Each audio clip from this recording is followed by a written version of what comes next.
وعن ابی ذر رضی اللہ عنہ قال قال رسول اللہ افضل الاعمال الحب فی اللہ والبغض فی اللہ رواه ابو داؤد۔ یہ ہو گیا تھا مولانا، سمجھے آپ سے عرض کر دیا کہ اعمال کی افضلیت آپ نے دیکھا سائلین کے اعتبار سے کہ اگر کسی میں والدین کی خدمت میں کمزوری ہے تو فرمایا کہ سب سے افضل عمل والدین کی خدمت ہے، اور کسی کو دیکھا کہ یہ تبلیغی جہاد کا منکر ہے، جہاد کی طرف آمادہ نہیں ہے، تو کہا کہ جہاد سب سے بہتر ہے، اور کسی کو دیکھا کہ ایمانی کمزوری ہے اس کی تو فرمایا کہ ایمان سب سے بہتر ہے، سمجھے ایک مسئلہ۔ دوسرا مسئلہ میں نے عرض کیا کہ ایمانیات میں سب سے زیادہ ایمان افضل ہے، اور باقی اللہ آپ کا بھلا کریے کہ جیسے کہ کھانا کھلانے میں مسلمان کافر جس کو آپ کھلاؤ گے تو ظاہر ہے کہ وہ آپ سے راضی ہو جائے گا، اللہ آپ کا بھلا کرے۔ کچھ پہلے پڑ گیا تو اس میں پھر فرمایا کہ کھانا کھلانا بہتر ہے، یا کوئی اور عمل، مختلف قسم کے انواع ہے، ہر نوع کے اندر کسی عمل کو افضل قرار دیا ہے۔ وعن ابی ہریرہ رضی اللہ عنہ قال قال رسول اللہ صلی اللہ علیہ وسلم المسلم من سلم المسلمون من لسانہ ویدہ۔ مسلمان کامل وہ ہے کہ مسلمان اس کی زبان سے اور اس کے ہاتھ کی اذیتوں سے محفوظ رہے۔ والمومن، اور مومن کامل من وہ ہے امینہ الناس، کہ جس کو لوگ امن والا سمجھیں، امین سمجھیں، علی دمائہم، اپنے یہ کہ مال، اپنی جان پر، خون پر، و اموالہم، اپنے مال پر، رواہ ترمذی والنسائی۔ اب میں نے عرض کیا کہ جس کی زبان اور ہاتھ سے لوگ اگر محفوظ نہ ہوں تو کیا وہ مسلمان نہیں ہوگا؟ تو اس لیے آپ سے عرض کر دیا کہ المسلم الکامل، المسلم الکامل، مسلمان کامل یہ ہے کہ من سلم المسلمون من لسانہ۔ اور اگر زبان غلط چلا رہا ہے اور اپنے ہاتھوں سے اذیت لوگوں کو دے رہا ہے، تکلیف دے رہا ہے، کسی کا مال چھین رہا ہے، اور کسی کا یہ اللہ آپ کا بھلا کریے کہ کیا ہے کوئی اور نقصان کر رہا ہے، تو مسلمان تو ہوگا لیکن لنگڑا لوڑا مسلمان ہوگا، مسلم کامل نہیں ہوگا۔ المسلموں میں الف لام یہ ہے کہ اس طرح عہد کی المسلم الکامل مراد ہے۔ دوسرا اللہ نور شاہ کشمیری نے فرمایا المسلم الکامل نہ کہو لوگوں کو ڈرانے کے لیے تاکہ لوگ منہیات سے اور یہ ہے کہ اللہ کی ناپسندیدہ باتوں سے باز آ جائیں، اس لیے یہ کہا جائے کہ ہاں اگر کوئی اپنی زبان سے اور اپنے ہاتھ سے کسی کو تکلیف دے رہا ہے وہ سرے سے مسلمان ہی نہیں ہے، عرفی طور پر وہ مسلمان نہیں ہے، حقیقی طور پر جیسے بھی وہ ہو، لیکن عرفی طور پر نہیں ہے۔ اس کو اسی طرح رہنے دو تاکہ لوگ اس قسم کے زواجر کو دیکھیں گے، دیکھ کر کے پھر گناہوں پر آمادہ نہیں ہو جائیں گے، اس کو اپنی حقیقی مانت پر چھوڑو۔ اور پھر ایک ساتھ آپ سے یہ بھی عرض کر دیا کہ من لسان ہی زبان کو مقدم اس لیے کر دیا ہے کہ چونکہ زبان اس قسم کے خطرناک ہے کہ زبان کی چوٹیں قیامت تک مندمل نہیں ہوتی، لیکن اگر یہ کہ تلوار کی چوٹ لگ جائے، گولی کی چوٹ لگ جائے، وہ ٹھیک بھی ہو جاتے لیکن زبان والے نہیں ہوتے۔ جراحات السنان لها التیام ولا یلتام ما جرح اللسان، جرح ہے نیزہ بگردت بدارو ولی جرح زبان رہا نیس دارو۔ جرحہ نیزہ بگردت بدارو، نیزہ اور تیروں کے جو زخم ہوتے ہیں بگردت بدارو ان کا علاج ہو جاتا ہے، ولی جرح زبان را نیس دارو، لیکن زبان کی جو زخم ہے اس کا کوئی دارو اور اس کا کوئی علاج نہیں ہے۔ اس وجہ سے اللہ کا، اور پھر یہ کہ زبان اس قسم کی خطرناک چیز ہے کہ یہ حاضر کو، موجود کو ہاتھ سے تو تھپڑ ماریں گے، ہاتھ سے مال چھینیں گے جو آپ کے سامنے موجود ہے، لیکن زبان غائب کو بھی اللہ کا بھلا کرے معاف نہیں کرتی، حاضر کو بھی معاف نہیں کرتی، زندوں کو بھی معاف نہیں کرتی، مردوں کو بھی معاف نہیں کرتی، مردوں کے پیچھے ان کی زبان۔ اور ید سے مراد یہ صرف ہاتھ نہیں ہے، ید سے مراد عام کردار ہے، آپ کے پاؤں سے کسی کو شاٹ مارا وہ بھی اس کے اندر داخل ہے، آنکھ ماری کسی کو وہ بھی اس کے اندر داخل ہے، لیکن باقی انسان کے اعمال کو شریعت اور قرآن تعبیر کرتے ید سے، ورنہ آنکھ ماری کسی کو وہ بھی اسی میں داخل ہے۔ سمجھ میں کان سے سنا کسی لڑکی کی بات کو سن رہی، مزہ آ رہا ہے آپ کو، وہ بھی اسی میں داخل ہے، اور پاؤں سے چل کر کے کسی کے پاس جا رہے اجنبی کے پاس یہ بھی اس میں داخل ہے، پاؤں سے چل کر کے سینما گھر کی طرف جا رہے تب بھی یہ اسی میں داخل ہے۔ اس لیے ید سے مراد کردار ہے، بولو ید سے مراد کیا ہے؟ کردار ہے، چاہے وہ اللہ آپ کا بھلا کر آپ کیا، لیکن عام طور پر ہاتھ اس میں مؤثر ہوتے ہیں، اس وجہ سے ہاتھوں کا تذکرہ کر دیا۔ کردار ہے، چاہے آپ کے ہاتھوں کا ہو، پاؤں کا ہو، کانوں کا ہو، آنکھوں کا ہو، دل و دماغ کا ہو، سارے کے سارے، سمجھے؟ قرآن کہتا ہے کہ وما اصابکم من مصیبت فبما کسبت ایدیکم، جو مصیبت آتی ہے تمہارے بد کرداری کی وجہ سے، تمہارے ہاتھوں سے، ہاتھ نہیں ہے وہاں پر زنا بھی کیا، وہ سارے کے سارے اس میں داخل ہیں۔ والمومن من امینہ الناس، میں نے آپ سے عرض کر دیا کہ یہ حدیث پہلے آ گئی، سمجھے، المسلم من سلم المسلمون، مسلمان تو زیادہ حقدار ہے کہ وہ آپ کی زبان سے اور آپ کے ہاتھ سے محفوظ رہیں، اور مومن من امینہ الناس، کہ لوگ یہ ہے کہ جس کو لوگ امین سمجھے اپنی جان پر اور اپنے مال پر، اپنے خون پر اور اپنے مال پر، یہ امینہ الناس، کافر بھی آپ سے مامون ہو اور محفوظ ہوں، اور اسی طریقے پر اللہ کا بھلا کر مومن بھی آپ سے مامون اور محفوظ ہو۔ رواہ الترمذی والنسائی۔ وزاد البیہقی فی شعب الایمان بروایت فضالہ، اور بہقی نے حضرت فضالہ کی روایت لا کر کے فرمایا والمجاہد من جاہد نفسہ، مجاہد وہ ہے مجاہد حقیقی جو اپنے نفس سے جہاد کرے، فی طاعت اللہ، اللہ کی اطاعت میں، یہ بہت جہاد کبیر ہے۔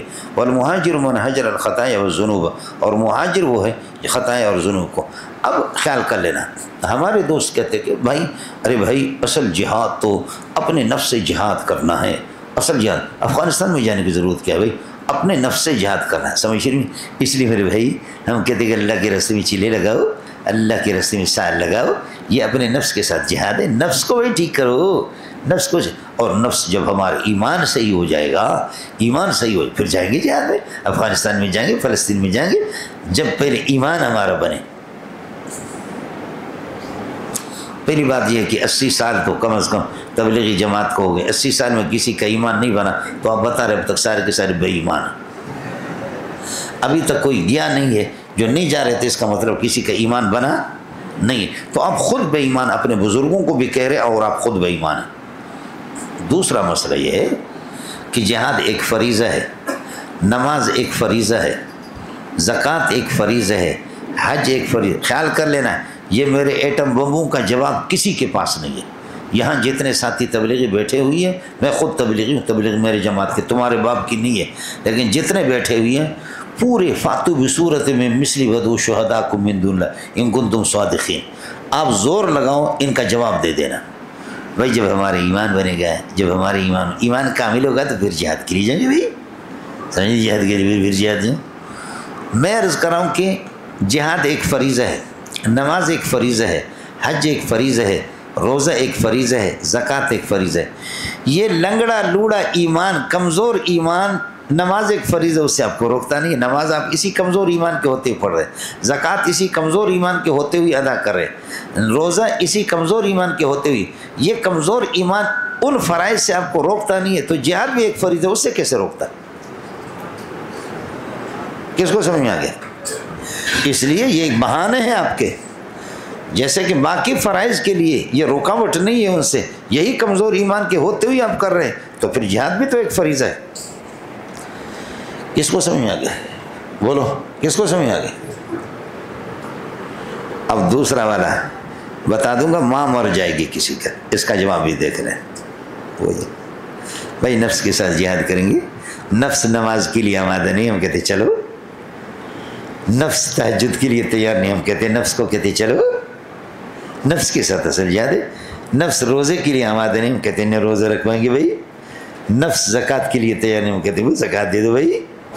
تو اصل چیز بھائی نفس سے جہاد ہے، بہت اچھی بات ہے۔ یہی ذلیل نفس آپ کو کہتے تہجد پہ نہ اٹھو، زکوٰۃ 40واں حصہ نہ دو، سمجھے، نمازوں کے لیے نہ جاؤ، گرمی میں مسجد میں نہ جاؤ، یہ نفس کہتا ہے۔ یہی ذلیل نفس کہتے ہیں میدان جہاد میں نہ جاؤ، اس بینچوت کو لے جاؤ ادھر۔ کس کو سمجھ میں آ گیا؟ تو نفس کے ساتھ جہاد کرنا ہے، تو نفس میں جہاد کرنا اللہ کا بھلا کریے کہ نماز کے ساتھ اس کی نوعیت الگ ہے، زکوٰۃ میں الگ ہے، وہ پھر بھی مشکل ہے، روزے میں پھر بھی اچھا ہے، مال دینا نہیں پڑتا، سمجھے۔ تو جہاد سب سے زیادہ نفس کا دشمن ہے، نفس کو پامال کرنا ہے، لے جاؤ اس کو میدان جہاد پہ لے جاؤ۔ کس کو سمجھ میں آ گئی؟ سمجھے بھائی سمجھ میں آئے؟ پھر کہتے کہ بھائی ہمارے اعمال ٹھیک ہو جائیں گے، اعمال جب ہمارے ٹھیک ہو جائیں گے تو خود بخود میرے بھائی اللہ تعالیٰ ہمیں حاکم بھی اچھا دے گا۔ اعمالکم امالکم، بھائی اعمالکم امالکم، بھائی آپ کے اعمال ٹھیک ہو جائیں گے تو آپ کو عامل بھی اچھا ملے گا، حکومت حاکم بھی آپ کو اچھا ملے گا، اعمال آپ کے اچھے ہوں، بہت اچھی بات ہے۔ لیکن تو اعمال سے نماز، روزہ، زکوٰۃ، حج سمجھتا ہے اعمال، لیکن تمام اعمال کا سرکار جہاد ہے۔ اعمال کو ٹھیک کرو، اگر تم عمل جہادی کو ٹھیک کرو، یہ بھی عمل ہے، تمام اعمال کا سرکار ہے۔ آپ نے خود پڑھا ہے وَذِرْوَةُ صَنَامِهِ الْجِهَادُ، کوہان کی بلندی جہاد ہے۔ دین اسلام کے کوہان اوپر ہوتا، سمجھے، اس کی بلندی کوہان کی بلندی، فرماتے کہ دین کا کوہان، دین کی بلندی الجہاد ہے۔ بازو گل بانگ پریشان میں زنم، آتش در عند لیبا میں زنم، جملہ گل برم بستند من، سر بدیوار گلستان میں زنم، شیشہ زار ہلائل شتائی، شیشہ زار ہلائل شتائی، کاس در خون شہیدان میں زنم۔ کہتے ہیں کہ جنت چار دیواری کے اندر ہے، جہاد کر کے آپ جائیں گے اس میں، لیکن آپ باہر دیواروں سے سر ٹکرا رہے، سمجھتا ہے؟ آپ کو مسئلہ سمجھ میں آ گیا؟ والمجاہد من جاہد نفسہ، جہاد نفس سے جہاد کرے فی طاعت اللہ، تو نفس تیار نہیں ہے نا اس کے لیے، لے جاؤ اس کو۔ والمہاجر من حجر الخطایا، جہاد تو ایک تمہید، ہجرت تو ایک تمہید ہے، ہجرت کی جاتی ہے گناہوں سے بچنے کے لیے کہ گناہوں سے بچے، اصل مہاجر وہ ہے مہاجر حقیقی من حجر الخطایا، وہ ذنوب خطایا اور ذنوب کو ترک کرے۔ ان انس رضی اللہ تعالیٰ عنہ قال کلما خطبنا رسول اللہ، بہت کم ہی آپ نے ہمیں خطبہ دیا مگر آپ نے فرمایا لا ایمان لمن لا امانت لہ، اس آدمی کا ایمان مکمل نہیں ہے جو امانت داری جس میں نہ ہو، ولا دین اور ایمان اس شخص کا نہیں لمن لا عہد لہ، جس کا اللہ کو بھلا کرے عہد، اپنے وعدوں کو پورا نہ کر دے۔ رواہ البیہقی فی شعب الایمان۔ کلمہ کے دو ترجمہ کر سکتے ہیں آپ، ایک یہ کہ کلمہ خطبنا رسول اللہ، جو چیز قلیل ہوتی ہے بمنزل نادر ہوتی ہے، قلیل ہوتی ہے نادر ہوتی ہے، نادر ہوتی ہے تو سمجھو نفی ہوتی ہے، اس کا نفی کا ترجمہ بھی کر سکتے ہیں۔ جو چیز قلیل ہوتی ہے اور القلیل کالمعدوم ہے، وہ معدوم تو کچھ بھی نہیں ہے، منفی ہے، تو نفی کا ترجمہ کرو۔ کلمہ خطبنا رسول اللہ یعنی ما خطبنا رسول اللہ، نبی نے ہمیں کبھی بھی خطبہ نہیں دیا مگر الا قال، حال یہ کہ یہ کہتا تھا کہ لا ایمان لمن لا امان، یہ ترجمہ۔ دوسرا ہے کہ بہت قلیل خطبہ ایسے ہوں گے کہ جس میں نبی نے کوئی اور بات فرمائی مگر یہ کہ یہ ارشاد فرماتے تھے۔ اس وقت وہاں مصدر یہ لے لیں اور وہ ترجمہ بھی آپ کر سکتے۔ کس کو سمجھ میں آ گیا؟ خیال کر لیں دونوں ترجمہ۔ حضرت فرمایا لا ایمان لمن لا امانت لہ، جو امانت داری نہ کرے اس کے ایمان نہیں۔ یہ تو معتزلہ کا مذہب ہے، سمجھے بھائی جان؟ معتزلہ کہتے ہیں کہ اگر آدمی کبائر کا ارتکاب کرے گا تو ایمان سے نکلے گا، اور خوارج کہتے ہیں ایمان سے نکل کر کے کفر میں داخل ہو جائے گا۔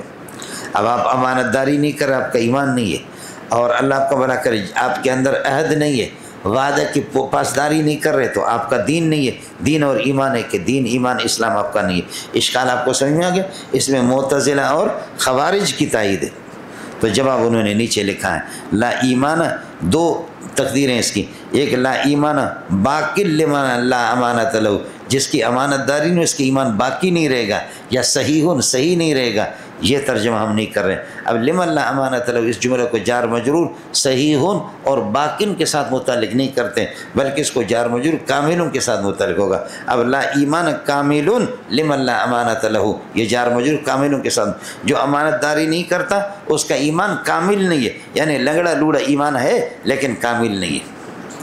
ایمان ہوگا، ایمان کی نفی نہیں ہوگی، لیکن یہ کہ جیسے کہ حدیث میں آیا لا صلاۃ لجار المسجد الا فی المسجد، مسجد کے پڑوسی کی نماز سوائے مسجد کی نہیں ہوگی۔ گھر میں نماز پڑھے گا اکیلا اس کی نماز نہیں ہوگی، حالانکہ سب کہتے ہیں نماز تو ہوگی لیکن وہ مسجد والے جماعت والی نماز کا ثواب نہیں ملے گا، نماز اس کی ہو جاتی ہے۔ یہاں پر بھی جس میں امانت داری نہیں ہے، ایمان تو اس کا ہے لیکن ایمان کامل نہیں ہے، لنگڑا لوڑا ایمان ہے، ایمان ہے، ایمان ہے۔ تو یہ جار مجرور یہ لا نفی کمال کے لیے، لا سمجھے، لا ایمان کامل، لا ایمان کامل لمن لا امانت لہ، ولا دین کامل لمن لا عہد لہ۔ پہلے یہ کس جار مجرور کو کاملوں کے ساتھ متعلق کرتے ہیں، صحیح اور باقین کے ساتھ متعلق نہیں کرتے، یہ جواب داشو۔ دوسرا مسئلہ یہ کہ یہ محمول علی الزجر والتوبیخ ہے، یہ زجر و توبیخ پر محمول ہے، یہ ڈرانے کے لیے حضرت نے بتا دیا تاکہ گناہ سے اس طرح، ارے بھائی اگر امانت داری نہیں کرے گا، جس میں امانت داری نہیں ہوگا ایمان اس کا نہیں ہوگا، اس کو ظاہر پر رکھو تاکہ لوگ ڈرے، یہ زجر و توبیخ پر محمول ہے۔ جیسے من ترک الصلاۃ متعمدا، جابوجھ کر کے نماز کو چھوڑے گا فقط کفر، اس نے کفر کا ارتکاب کر لیا، یہ زجر و توبیخ پر محمول ہے۔ یہاں پر بھی اسی طریقے پر زجر و توبیخ پر محمول ہے۔ منڈیا کچھ بول گئے، یا فرماتے کہ جس نے بیوی کو اپنے حالت حیض میں بیوی کے ساتھ ہم استری کر دی، اس نے اللہ انکار کر دیا، قرآن کا انکار، وہ کافر ہو گئے، حالانکہ وہ کافر نہیں۔ آپ اردو سمجھتے ہیں؟ دوسری صورت یہ کہ یہ زجر و توبیخ پر معمول ہے۔ تیسرا جواب یہ ہے کہ یہ ما یعول الیہ کے اعتبار سے اگر امانت داری نہیں کر رہا ہے، سمجھے، عدم الامانت یوصلہ الی الکفر، اور عدم العہد وعدہ کے پاسداری نہیں کر رہا یوصلہ الی الکفر، یہ اعمال کفریہ ہے، کفر تک پہنچائیں گے، فی الحال کفر نہیں ہے لیکن یہ کفر تک پہنچائیں گے۔ جیسے کہ آدمی سنتیں نہیں، نفلیں نہیں پڑھتا تو چند دنوں کے بعد سنتوں کو چھوڑ دیتا، سنتیں غیر موقدہ کو چھوڑتا تو چند دنوں کے بعد موقدہ کو چھوڑ دیتا، موقدہ کو چھوڑ دیتا ہے تو پھر واجب کو چھوڑ دیتا ہے، واجب کو چھوڑنے کے بعد پھر فرض کو چھوڑتا ہے، فرض کو چھوڑنے کے بعد چند دنوں کے بعد انکار کر کے پکا کافر بنتا ہے۔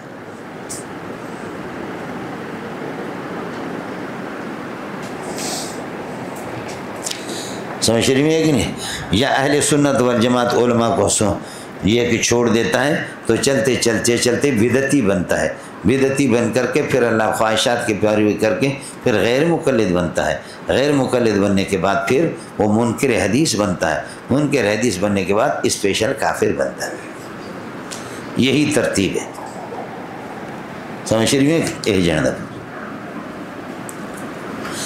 اللہ قال لا ایمان لمن لا امان ولا دین لمن لا، اور دین نہیں ہے اسلام ایمان، یہ دین بھی ایمان کے من، لمن لا عہد لہ، جو جس کا وعدہ پکا نہ ہو، وعدے کے پاسداری نہ کرے، یہ بھی آپ کو پتہ ہے۔ امتحانی جگہ، اس کی بھی وہی 3 توجیہات ہوں گے، امتحانی جگہ ہے، امتحانی جگہ ہے، امتحانی جگہ ہے، امتحانی جگہ ہے، امتحانی جگہ ہے۔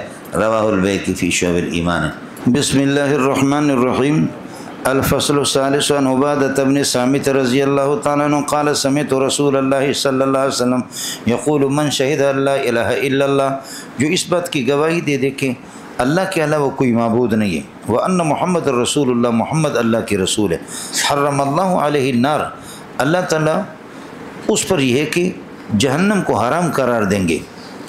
یہ جو مسئلہ پہلے کہ لا الہ الا اللہ اور محمد رسول اللہ، صرف کلمہ لا الہ الا محمد رسول اللہ کی شہادت مطلوب نہیں ہے، مقصود یہ ہے کہ اذا ثبت الشیء ثبت بجمیع لوازمہ، کہ انسان تمام عبادت کا اہتمام بھی کرے، نماز ہے، روزے ہے، زکوٰۃ ہے، دوسری چیزیں، تو محمد رسول اللہ سے ما جاء بہ الرسول، رسول جو کچھ لے کر کے آیا ہے اس کو بھی مانتا ہے، اللہ کی وحدانیت کی بھی قائل ہے، محمد رسول اللہ کی رسالت کے، تو محمد رسول اللہ قاصد ہے اور رسول ہے، اور یہ اللہ کا قاصد اور اللہ کا پیغامبر، پیغام پہنچانے والے جو کچھ پیغام لے کر کے آئے اس پورے کو ماننے کے بعد حرم اللہ علیہ النار، اللہ اس پر یہ ہے کہ جہنم کی آگ کو حرام قرار دے گا۔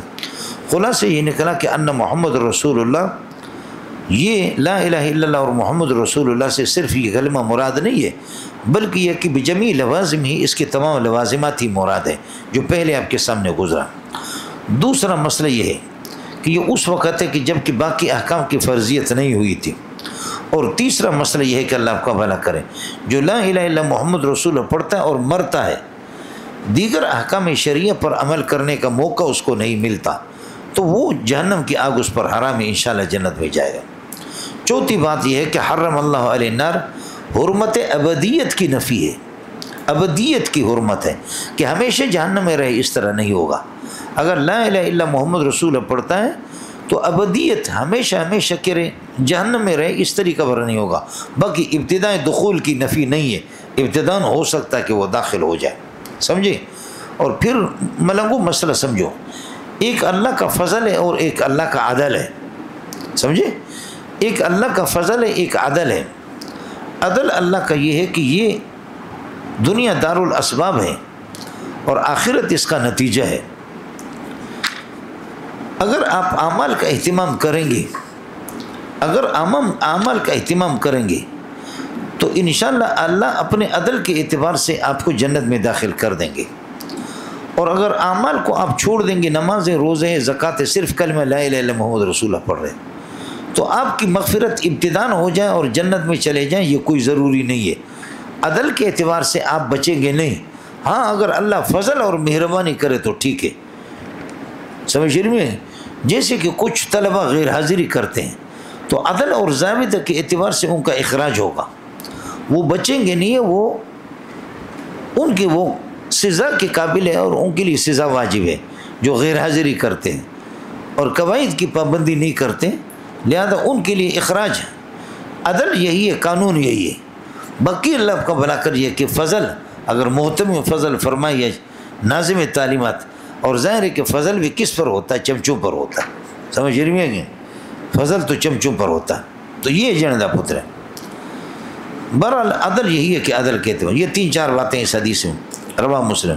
وعن عثمان رضی اللہ عنہ قال قال رسول اللہ صلی اللہ علیہ وسلم مات وهو يعلم انه لا الہ الا اللہ، جو آدمی مرے اس حال میں کہ جو یقین رکھتا ہوں کہ انه لا الہ الا اللہ، کہ اللہ کے ساتھ کوئی شریک نہیں، اللہ معبود ہے، تو دخل الجنت، جنت میں۔ یہ بھی دخول اولی ضروری نہیں ہے، سمجھتے ہیں؟ دخل الجنت یعنی دخول اولی نہیں ہے، دخول انجام کے اعتبار سے، سمجھے؟ اگر یقین ہے کہ لا الہ الا اللہ کا لیکن دیگر اعمال کا اہتمام نہیں کرتا تو اس کو پکڑا جائے گا، اس کی گرفت ہوگی مولانا۔ رواہ مسلم۔ وعن جابر رضی اللہ عنہ قال قال رسول اللہ صلی اللہ علیہ وسلم سنتان موجبتان، 2 خصلتیں ہیں جو کہ اللہ کا بھلا کریے کہ وہ جنت اور جہنم کو واجب قرار دینے والے ہیں۔ سنتان موجبتان للنار وللجنت، جنت و جہنم کو واجب قرار دینے والے 2 خصلتیں۔ قال رجل یا رسول اللہ من موجبتان، وہ واجب قرار دینے والی 2 چیزیں کیا ہے؟ قال من مات یشرک باللہ شیئا، جو آدمی مرے اس حال میں کہ اللہ کے ساتھ شرک کر رہا ہو، دخل النار، یہ جہنم ہے۔ دا خلاصہ یہ نکلا کہ خصلت شرک، الخصلت شرکیہ، شرکیہ خصلت توجب النار، یہ جہنم کو واجب قرار دے۔ ومن مات لا یشرک باللہ شیئا، اور جو مرتا ہے اس حال میں کہ اللہ کے ساتھ کسی کو شریک نہیں کرتا، دخل الجنت، وہ جنت میں داخل ہوگا۔ معنی التوحید، التوحید خصلت موجبۃ للجنت، یہ خصلت موجبۃ للجنت، یہ موجب للجنت ہے۔ سمجھ رہی ہیں کہ نہیں؟ ارے تو یہ ہو کسی اور علاقے بچوں، اے جی رواہ مسلم، ٹائٹ رہیے گا۔ وعن ابی ہریرہ رضی اللہ عنہ قال كنا قعودا حول رسول اللہ صلی اللہ علیہ وسلم، ہم لوگ بیٹھے ہوئے تھے۔ یہ قعود مصدر نہیں ہے، یہ قاعد کی جمع ہے۔ قعد یقعد قعدۃ وقعودا مصدر بھی استعمال ہوتا ہے لیکن یہاں مصدر نہیں ہے، یہ قعود قاعد کی جمع ہے۔ ہم لوگ رسول پاک صلی اللہ علیہ وسلم کے دائیں بائیں بیٹھے ہوئے تھے۔ ومعنا ابو بکر و عمر، اور ہمارے ساتھ ابو بکر عمر بھی تھے۔ فی نفر ما نفر، ایک جماعت کے ساتھ ہم لوگ بیٹھے ہوئے تھے۔ فی نفر ما نفر، فقام رسول اللہ صلی اللہ علیہ وسلم من بین اظہرنا، حضرت اقدس صلی اللہ علیہ وسلم ہمارے سامنے سے کھڑے ہو کر کے چلے گئے۔ فابطا علینا، اور آپ صلی اللہ علیہ وسلم نے دیر کی ہم پر، ہم آپ کے انتظار میں کہ کھڑے ہو کر کے چلے گئے، کسی ضروری کام سے جلدی آئیں گے۔ فابطا علینا، آپ نے دیر کی ہم پر۔ وخشینا، اور ہمیں ڈر ہو گیا اس بات کا کہ ان یقطع دوننا، کہ ہم تک پہنچنے سے پہلے آپ کو کوئی تکلیف دی جائے گی، آپ کو کاٹ دیا جائے گا، دوننا ہم سے، ہم تک پہنچنے سے پہلے آپ کو کاٹ دیا جائے گا، یعنی آپ کو ان یقطع کا معنی ان یصاب بمکروہ، آپ کو کوئی تکلیف نہ دی جائے کہ ہم تک پہنچنے سے پہلے۔ دشمنیاں تو تھی کافروں کی۔ وفزعنا، اور ہم لوگوں کو ڈر محسوس ہو گیا۔ فقمنا، فوراً ہم لوگ کھڑے ہو گئے۔ صحابہ کی حضرت کہاں تشریف لے گئے اور دیر کیوں کیا، واپس تشریف کیوں نہیں لا رہے؟ وخشینا، اور ہمیں ڈر ہو گیا کہ ان یقطع دوننا، کہ آپ کو کاٹ دیا جائے گا، الگ کر دیا جائے گا ہم سے پہلے، ہم تک نہیں پہنچ پائیں۔ اور اس کا آسان ترجمہ ان یقطع یصاب بمکروہ، آپ کو کوئی تکلیف دی جائے گی۔ وفزعنا، ڈر گئے ہم لوگ۔ فقمنا، اور فوراً ہم لوگ کھڑے ہو گئے کہ نبی کو تلاش کرو۔ فکنت اول من فزع، من فزع جو گھبرانے والے لوگ تھے ان سب سے پہلے گھبرانے والا میں تھا۔ فکنت اول من فزع، سمجھے؟ پیچھے سے ترجمہ کرو، جو گھبرانے والے، جو لوگ گھبرانے والے تھے ان سب سے پہلا میں تھا۔ ابو ہریرہ کہتا ہے فخرجت، میں نکلا اس حال میں کہ ابتغی رسول اللہ، میں حضرت اقدس صلی اللہ علیہ وسلم کو تلاش کر رہا تھا۔ حتیٰ اتیت حائطا للانصار لبنی النجار، یہاں تک کہ انصار کے ایک باغ کے پاس آیا۔ یہ انصار میں سے بنو نجار تھے، بنو نجار اللہ کا انہی کا باغ تھا۔ فدرت به، میں اس کے دائیں بائیں گھومتا رہا، دار یدور دورا، فدرت به، میں اس کے دائیں بائیں اس باغ کی گھومتا رہا۔ هل اجد له بابا، تاکہ میں کیا اس کے لیے کوئی دروازہ مجھے مل جائے، اندر داخل ہو جائے۔ دروازہ نہیں ملا۔ فاذا ربیع، چھوٹا سا ایک نالا مل گیا۔ یدخل فی جوف حائط، جو باغ کے اندر جا کر کے داخل ہوتا ہے، باغ کے پیٹ میں، باغ کے اندر۔ یہ نہر کہاں سے آ رہی تھی، یہ نالا کہاں سے آ رہا تھا؟ من بیر خارجۃ من الحائط، باہر کے کسی کنویں ایسے کہ خارجۃ من هذا الحائط، جو اس باغ سے خارج تھا۔ وہ کنواں باہر تھا، اس سے نالا پانی وہیں سے باغ کے لیے بھیجتے تھے. فیضا ربیون، پس اچانک ایک چھوٹی سی نہر اور نالا، یدخل فی جوف حائط، باغ کے اندر داخل ہو رہا تھا، من بیر خارجت، ایسے کنویں سے کہ خارجت من الحائط، اس سے اللہ کا بھلا کر باغ سے خارج تھا وہ کنواں. سمجھ رہی ہیں؟ ایک دوسرا یہ فیضا ربیون من بیر خارجت من الحائط، باغ سے خارج وہ کنواں تھا.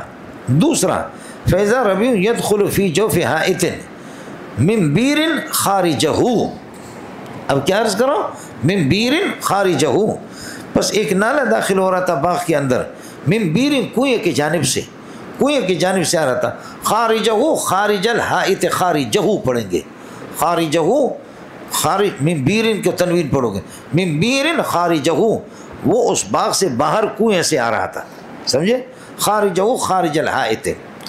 تیسری صورت یہ ہے فیضا ربیع یدخل فی جوف حائط، بس ایک نالا داخل ہو رہا تھا، نہر داخل ہو رہی تھی چھوٹی سی اس باغ کے اندر، من بیر خارجہ، خارجہ ایک شخص ہے اس کی کنویں کی جانب سے، من بیر خارجہ، اب بیر کی اضافت ہوگی خارجہ کی طرف، کچھ بھلا پڑا نہیں پڑا، من بیر خارجۃ من الحائط، کنویں سے وہ کنواں کی جو خارج تھا، من الحائط باغ سے. دوسرا من بیر خارجہ، من بیر خارجہ، کنویں کی جانب سے، اور وہ اللہ کا بھلا کر یہ کہ کیا ہے، کنواں جو تھا خارجہ باغ سے خارج تھا، سمجھے، وہ نہر وہ اس سے خارج. اور تیسرا من بیر خارجہ تھا، بیر کی اضافت خارجہ کی طرف، خارجہ کی کنویں کی جانب سے نہر آ رہی تھی اور نالا آ رہا تھا. یہاں ربی کا لفظ آیا، راوی نے خود وضاحت کر دی، بس ایک نالا، والربیع الجدول، ربی سے مراد اللہ آپ کو بھلا کر یہ راوی کی تفسیر الجدول نالا. قال ابو ہریرہ فرماتے فاحتفظت، بس میں سکڑ کر کے، میں سمٹ کے سکڑ کر کے، اس سے نیچے سے جب یہ جا رہا ہے دیوار سے اندر، کیسے سکڑ کر کے اندر کیسے اندر جائے گا، تو فرماتے کہ میں سکڑ گیا، فدخلت علی رسول اللہ صلی اللہ علیہ وسلم، سکڑ کر کے داخل ہو گیا، میں فوراً نبی کے پاس پہنچا، نبی باغ میں تھا. فقال ابو ہریرہ یعنی انت ابو ہریرہ، کہ تو ابو ہریرہ، فقلت نعم یا رسول اللہ. قال ما شأنک، آپ نے فرمایا کہ کیا عمل ہے، کیا ہو گیا.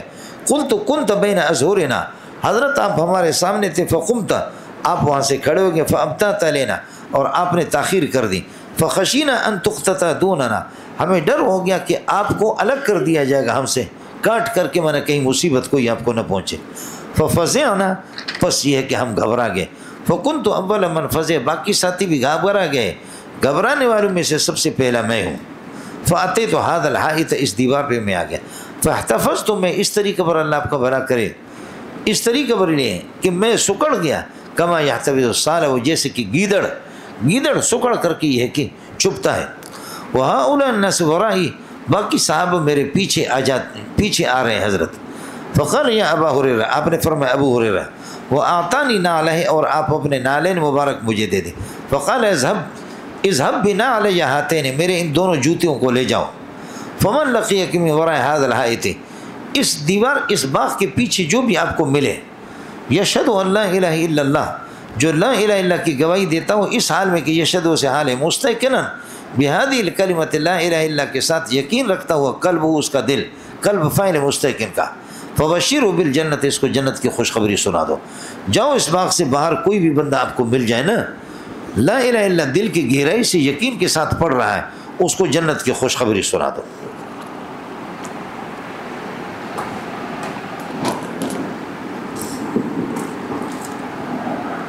جاؤ خوشخبری ذرا دیکھ لینا، خوشخبری حضرت کو موافق آئی بھی نہیں ابو ہریرہ کو. فکان اول من لقیتہ عمرہ، جن سے میری ملاقات ہوگی لوگوں میں سے سب سے پہلا انسان عمر تھا. من لقیتہ، یہ لقیت فعل فاعل ہو مفعول بھی، یہ من کے لیے صلہ ہو گیا، موصول صلہ مضاف الی اولو کا، مضاف الی کان کا اسم ہو گیا، اور عمر اس کے لیے خبر ہو گئے. فکان اول من لقیتہ، جن سے میری ملاقات ہوگی سب سے پہلا انسان عمر تھا. فقال ما ہاتان نعلان، عمر نے فرمایا کہ یہ کیا جوتیاں آپ کے پاس نبی کی، یا ابا ہریرہ. قلت ہاتان نعل رسول اللہ، یہ نبی کے دو جوتے ہیں، بعثنی بہما، مجھے دے کر کے بھیجا ہے، من لقیتہ، جس سے میں ملاقات ہو جاؤں، میں ملاقات کروں، یشہد ان لا الہ الا اللہ، لا الہ الا اللہ پڑھتا ہوں، مستیقنا بہا قلبہ، اس حال میں کہ دل اس کا یقین بھی کر رہا ہے اس کلمے کے، بشرتہ بالجنت، میں اس کو جنت کی خوشخبری دے دوں، نبی نے مجھے بھیجا، فضرب عمر بین ثدی، میرے چھاتی کے درمیان کس کر کے مکہ مارا،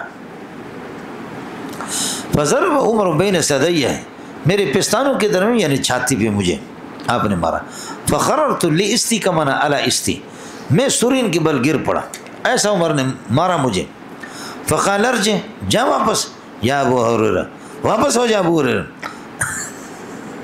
فرجعت، میں فوراً واپس ہو گیا، سمجھے، تھپڑ لگتے ہیں آدمی کو واپس ہوتا ہے جلدی، سمجھے، فرجعت الی رسول اللہ، میں حضرت کے سامنے آ گیا، فاجہشت بالبقاء، خوب میں نے گریہ وزاری کی، سمجھ رہی ہیں، خوب گریہ وزاری کیا تکلف سے، ورکبنی عمر، اور میرے پیچھے عمر آ رہا تھا، عمر مجھ پہ سوار ہو گیا نہیں بلکہ عمر پیچھے فوراً آ جلدی میں، وَإِذَا هُوَ عَلَى أَثَرٍ، عمر ایسے گویا کہ مجھ پر سوار ہے کہ میرے ساتھ، وَإِذَا هُوَ عَلَى أَثَرٍ، میرے پیچھے اچانک ہو، فقال رسول اللہ، مالک یا ابا ہریرہ، ابو ہریرہ کیا ہو گیا، فقلت لقیت عمر فاخبرت بالذی بعثتنی به، میری ملاقات عمر سے ہوگی، میں نے اس کو خوشخبری سنا دی، بالذی، وہ خوشخبری کی بعثتنی به، جو آپ نے مجھے دے کر کے بھیجا کہ کلمہ جو پڑھے گا جنت میں جائے گا، حضرت فضرب بین ثدی، اس بندے نے مجھے چھاتی میں ایسا مارا، ضربتاً اس قسم کا کہ خررت علی استی، لم علی کے من میں، سوری کے بل گر پڑا ہوں، کیا میری توہین ہوگی، فقال ارجع، واپس ہو جا، فقال رسول اللہ، یا عمر ما حملک علی ما فعلت، عمر کیوں اس کمزور کو مارا آپ نے، قال یا رسول اللہ بأبی انت و امی، میرے ماں باپ آپ پر قربان ہو، ابعثت ابا ہریرہ بنا علیک، آپ نے دونوں جوتے دے کر کے ابو ہریرہ کو آپ نے بھیجا کہ من لقی، جس سے بھی وہ ملاقات کرے، یشہد ان لا الہ الا اللہ، لا الہ الا اللہ پڑھتا ہوں، مستیقنا بہا قلبہ، دل اس کا یقین کرتا ہو، بشرہ بالجنت، ابو ہریرہ اس کو جنت کی خوشخبری سنا دی، آپ نے بھیجا ہے، قال النبی صلی اللہ علیہ وسلم، نام، نبی نے فرمایا، قال عمر، عمر نے فلا تفعل یا رسول اللہ، حضرت اس طرح نہیں کرنا، کیوں، فإنی اخشى ان یتکل الناس علیہ، مجھے اندیشہ ہے کہ لوگ بھروسہ کریں گے علیہ، اس بشارت پر، فخلہم یعملون، لوگوں کو عمل کرتے ہوئے دیکھو، فقال رسول اللہ فخلہم، اللہ کے نبی نے فرمایا کہ چھوڑ دو، رواہ مسلم، تسی اتے ہو یا کسی اور علاقے بچو اتے ہو نا، پہلا مسئلہ یہ ہے کہ حضرت ابو ہریرہ رضی اللہ تعالیٰ عنہ کو نبی نے بھیجا، عمر نے اس انداز پہ اس کو کیوں مارا، پھر نبی نے کہا جا کر کے لوگوں کو بتا دو جو کلمہ پڑھتے لا الہ الا اللہ، تو یہ بتا بھی رہا کہ نبی نے مجھے بھیجا ہے، اور عمر نے اس طرح اس کی چھاتی میں ایسے مکہ لگا دیا، اور اس کو یہ کہ ہاتھ مارا کہ وہ غریب، فخررت علی استی، کہ میں اپنے سرین کے بل گر پڑا، دچش دے کنا، آپ سمجھتے ہیں، جواب یہ کہ عمر نے زور سے نہیں مارا، ابو ہریرہ کمزور تھا تو کمزور کو عمر تو سمجھ رہے تھے کہ معمولی ہاتھ تھا کہ وہ ختم گر گیا، تو کیا کہیں، عمر نے معمولی مارا، بعض لوگوں کو اپنی طاقت کا اندازہ ہوتا نہیں ہے کہ ہم کتنی طاقت ہے، سمجھ رہی ہے کہ نہیں، کتنی طاقت ہے، جیسے کہ ایک معصوم قسم کا بچہ ہو، سال 2 سال کا، اور آپ ایک درمیانہ قسم کا اس کو مکہ مارے، وہ مرے گا نہیں مرے گا، مرے گا، اس لیے کہ بے طاقت ہے، کمزور ہے آپ کے مقابلے میں، تو ابو ہریرہ اس سے بھی زیادہ کمزور تھا عمر کے مقابلے، اس لیے کہ عمر تھا، بولو عمر کیا تھا، بعض لوگوں کو اپنے طاقت کا اندازہ نہیں ہوتا، جیسے کہ حضرت موسیٰ علیہ السلام ہے، فوقظہ موسیٰ فقضى علیہ، موسیٰ نے وقظ کا معنی انگلیاں جمع کر کے اس کو مارا، اور مقصد یہ تھا کہ کم از کم اس کو سرزنش ہو جائے، معمولی سے تنبیہ ہو جائے، اور اس کو مارا، دیر نہیں لگی، فقضى علیہ، اس کی روح نکل گئی۔ آپ لوگوں میں یہاں پر کون لوگ ہیں کہ جو ایک مکہ کسی کو مارے وہ مر جائے، ہے؟ آپ کے ایک مکہ سے کون مرے گا؟ کوئی بھی نہیں مرے گا، لیکن یہاں وہ میرا مرید آتا ہے، تو یہ جو کراٹے عالمی قسم کے جو مقابل ہوتے ہیں، ایک دوسرے مقابلہ کرتے ہیں، تو عالمی مقابلے میں بندہ آ گیا تو پھر وہ کراٹے کرتے، مکہ مارتے، منہ پہ مارتے ہیں، پیشانی پہ مارتے ہیں، سر پہ مارتے ہیں، تو وہ لکھ کر کے دیتے کہ سامنے والا اگر مر گیا میں ذمہ دار نہیں، اور میں بھی لکھ کر کے دیتا ہوں کہ میں مر گیا تو آپ ذمہ دار نہیں، لکھ کر کے دیتے ہوں کہ دیت نہیں۔ تو ایک بڑا کراٹے باز تھا جو سب کو چیلنج دیتا تھا، سب کو چیلنج دیتا تھا۔ ولی کو آپ دیکھیں گے کہ ولی کی اتنے اللہ آپ کو بھلا کرے کیا ہے، باڈی بھی اس کی اتنی نہیں ہے تکڑا ہے لیکن اتنی نہیں ہے۔ تو کراٹے ہو گیا 2 سال پہلے، ولی نے ایک مکہ مارا اس کو سر پہ تو وہ گرا اور اسی ٹائم پہ مرا۔ حالانکہ وہ آپ کی طرح میری طرح نہیں تھا، وہ کراٹے باز ایک عالمی وہ تھا، بندہ تھا، ماہر تھا، لیکن ایک مارا ولی نے اس کو تو وہ گر پڑا، اسی ٹائم پہ مرا۔ تو یہ تو اب بھی ہے۔ مفتی نظام الدین رحمۃ اللہ لڑکے قاسم منزل میں جامع فاروقی میں کھیل رہے تھے، حضرت جی نے فرمایا کہ جا کر کے منع کرو، شور کر رہے، نیچے مہمان بیٹھے ہوئے۔ ایک استاد گیا، انہوں نے ان کو منع کر دیا، لڑکے باز نہیں آئے۔ تھوڑی دیر کے بعد دوسرے استاد کو بھیجا، پھر بھی باز نہیں آئے۔ مفتی نظام الدین کو بھیجا، آپ جا کر کے منع کر دیں۔ مفتی صاحب گیا، 14-15 سال کا لڑکا تھا، وہ زیادہ شرارتی کر رہا تھا، تو مفتی صاحب نے تھپڑ مارا اس کو، مکہ بھی نہیں مارا، لات بھی نہیں ماری، تھپڑ اس کو مارا۔ تھپڑ مارا تو وہاں گر کر کے بے ہوش ہو گیا۔ اب تھوڑی دیر کے بعد لوگ جمع ہو گئے کہ کیا ہو گیا کہ وہ بے ہوش ہو گیا، بعض کہتے مر گئے۔ تو استاد سلیم اللہ نے کہا کہ مفتی صاحب کیا ہو گیا، آپ نے بچے کو مار دیا؟ بچہ تو نہیں تھا، بڑا تھا۔ تو مفتی نظام الدین نے فرمایا کہ حضرت میں نے جان سے مارنے کی نہیں، میں نے معمولی سا تھپڑ مارا، اور وہ معمولی کیا کہ جیسا موٹا تھا وہ بے ہوش ہو گیا۔ اور اس کو اٹھا کر اب مفتی صاحب کو پسینہ پر پسینہ آ رہا، پسینہ پر پسینہ آ رہا، پسینہ پر پسینہ آ رہا۔ مفتی اس کو اٹھا کر کے جنہ اسپتال لے گئے، سارے دعا کر رہے کہ یا اللہ مفتی نظام الدین کانپ رہا کہ اگر یہ مر گیا تو میرا کیا ہوگا۔ 1.5 گھنٹے کے بعد وہ لڑکا ہوش میں آ گیا، ہوش میں آ گیا کہ مفتی نظام الدین ہے نہیں، پھر بے ہوش ہو گیا۔ آپ سمجھ رہے نہیں سمجھ رہے، پھر بے ہوش ہو۔ پھر ڈاکٹر نے کوشش کر کے پھر آدھا گھنٹے کے بعد ہوش آیا کہ بابا کوئی بندہ یہاں نہیں ہے، مفتی نظام الدین نہیں ہے کوئی، آپ خیریت سے؟ مشکل سے وہ مفتی نظام الدین نے کلمہ پڑھا لا الہ الا محمد رسول اللہ کہ میری جان چھوٹ گئی۔ بعض لوگوں کو اپنی طاقت کا اندازہ نہیں ہوتا، اس قسم کی ان کی طاقت ہوتی ہے، سمجھے؟ بعض لوگوں کو اپنی طاقت کا اندازہ نہیں ہوتا۔ جیسے کہ صحابہ 313 تھے، وہ چاہتے تھے کہ ہم نہ لڑیں بدر میں، لیکن اللہ چاہ رہا تھا کہ لڑائیں کو۔ سمجھ شریف میں ہے کہ نہیں؟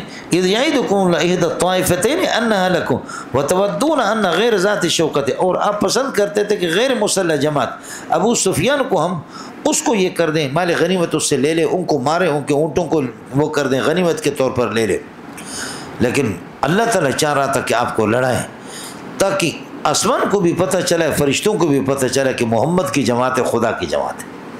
آپ کو اپنی طاقت کا اندازہ نہیں ہے اور ان کو آپ کی طاقت کا اندازہ نہیں۔ وَيُرِيدُ اللَّهُ أَن يُحِقَّ الْحَقَّ وَيُبْطِلَ الْبَاطِلَ وَلَوْ كَرِهَ الْمُجْرِمُونَ۔ آپ لوگ سمجھتے نہیں سمجھتے؟ تو حضرت ابو ہریرہ کمزور تھا، حضرت نے یہ مارا، تو خلاصہ یہ نکلا یہ نادانستہ طور پر ہوا، اس لیے عمر قابل ملامت نہیں۔ دوسرا اشکال یہ ہے کہ نبی نے اپنے دونوں جوتے اس کیوں دیا، کوئی اور نشانی نہیں دی۔ یہ دونوں جوتے لوگوں کو دکھا دو، بتا دو محمد نے مجھے یہ دونوں جوتے دیے، جو کلمہ پڑے گا دل کی گہرائی سے وہ جنت میں جائے گا۔ تو فرماتے کہ اس وقت شاید آپ کے پاس کوئی اور نشانی تھی نہیں تو آپ نے جوتے دے دیے۔ ایک تو یہ آپ کے پاس کوئی اور نشانی تھی نہیں تو اس لیے آپ نے جوتے دے دیے، ایک۔ دوسرا یہ ہے کہ جوتے جو ہے نا، جوتے خواب کے اندر جب آپ دیکھیں گے نا، جوتے ثابت قدمی کی نشانی ہوتی ہے، مانا لا الہ الا پڑھے اور اس پر ثابت قدم بھی رہے۔ جوتوں کا خواب میں دیکھنا یہ ثابت قدمی کی تعبیر اس سے ہوتی ہے۔ تو یعنی کلمہ پڑھے اور اس پر استقرار اور استقامت اختیار کرے، ثابت قدمی، تو اس کے لیے۔ تیسرا یہ کہ جوتوں کو خواب میں دیکھنا یا جوتوں کو دکھانا، یہ اتباع اور پیروی سے عبارت ہے۔ یہ جوتے دکھا دو محمد کے نقش قدم پر جو چلے گا، پیروی کرے گا، کلمہ پڑھے گا، پیروی کرے گا محمد رسول کو، وہ جنت میں جائے گا۔ خلاصہ یہ نکلا، ایک تو یہ کہ جوتوں کے علاوہ کوئی اور نشانیاں تھی نہیں۔ دوسرا یہ کہ جوتا ثابت قدمی سے اشارہ ہے، اور تیسرا یہ کہ اللہ کا پیروی سے اور آپ کے اتباع سے، یہ پیروی سے یہ اشارہ ہے۔ آئے مسئلہ سمجھ۔ چوتھی بات یہ ہے کہ عمر نے منع کیوں کیا؟ جب نبی نے اجازت دی تھی کہ بھائی لا الہ الا اللہ آپ لوگوں کو بتا دو جنت میں جائیں گے، تو عمر نے منع کیوں کیا؟ تو جواب عمر نے تو خود دے دیا، سمجھ شریف میں ہے کہ نہیں؟ عمر نے تو خود جواب دے دیا کہ اذن یتقن فانی اخشى ان یتقل الناس علیہا، لوگ اس قسم کی خوشخبریاں مختصر چھوٹی چھوٹی سن کر اس پر بھروسہ کریں گے اور اعمال کو، نماز کو، روزے کو چھوڑ دیں گے۔ وہ آپ نے دیکھا کہ مسجدوں کے اندر لگا ہوتا ہے اللہم صلی علی محمد النبی الامی وآلہ وسلم تسلیما، اس کو جو پڑھے گا عصر کے بعد اس سے 80 سال کے گناہ اس کے معاف ہو جائیں گے۔ تو 2 مرتبہ پڑھے تو 160 سال کے گناہ آپ کے معاف ہو گئے، 3 مرتبہ ہو گئے تو کیا؟ مولانا اس کی کوئی بنیاد نہیں ہے، محدثین نے اس کی اتنی تنقید کی، لیکن جو آدمی اصول حدیث سے واقف ہو، آپ کہیں گے کہ حضرت اقدس نے لکھا ہے، شیخ الحدیث نے، تو شیخ الحدیث کا بھی تسامح ہے، فضائل میں اس قسم کی باتیں لکھ لیتے ہیں لیکن ان کو بیان نہیں کرنا چاہیے۔ اب آپ کے 80 سال اللہ کو اللہم صلی علی محمد النبی الامی وآلہ وسلم آپ کے ذہن میں آگے نہیں آگیا؟ مسجدوں پہ لگا ہوتا ہے، آپ کے کراچی کا سب سے بڑا ادارہ انہوں نے چھاپا ہے، لیکن جو لوگ حدیث جانتے ہیں تو ان کو فوراً ہنسی آتی ہے کہ یہ لوگ حدیث سے بالکل ناواقف ہیں، اصول حدیث سے بالکل ان کو پتہ ہی نہیں ہے کہ اصول حدیث کیا چیز ہے۔ اگر پتہ ہوتا تو اس قسم کی جرأت نہ کرتے خلق خدا کو۔ اس پر محدثین نے اتنی تردید کی ہے، خاص اسی پر تردید کی ہے، لوگوں نے اس پر کتابیں بھی لکھی ہے، لیکن خدا جانے کہ یہ لوگ کہاں سوئی ہوتے ہیں، سمجھ رہی میں ہے کہ نہیں؟ اس لیے حضرت عمر نے فرمایا کہ لا الہ الا اللہ پڑھ کر کے پھر اس سے اللہ کا بھلا کریے کہ بھروسہ کریں گے، نماز بھی نہیں پڑھ کے لا الہ الا اللہ بس ہماری مغفرت کے لیے کافی ہے۔ اس لیے رسول پاک صلی اللہ علیہ وسلم نے بھی یہ کوئی خاص مسلط، اس لیے حضرت نے بھی پابندی لگا دی۔ حضرت معاذ کی روایت آپ کے سامنے گزر چکی ہے، حضرت معاذ بھی اس چیزوں کو چھپا کر کے حضرت نے بھی منع، اور آخر میں جا کر فاخبر بها معاذ عند موته تعصما، یاد ہے کہ نہیں؟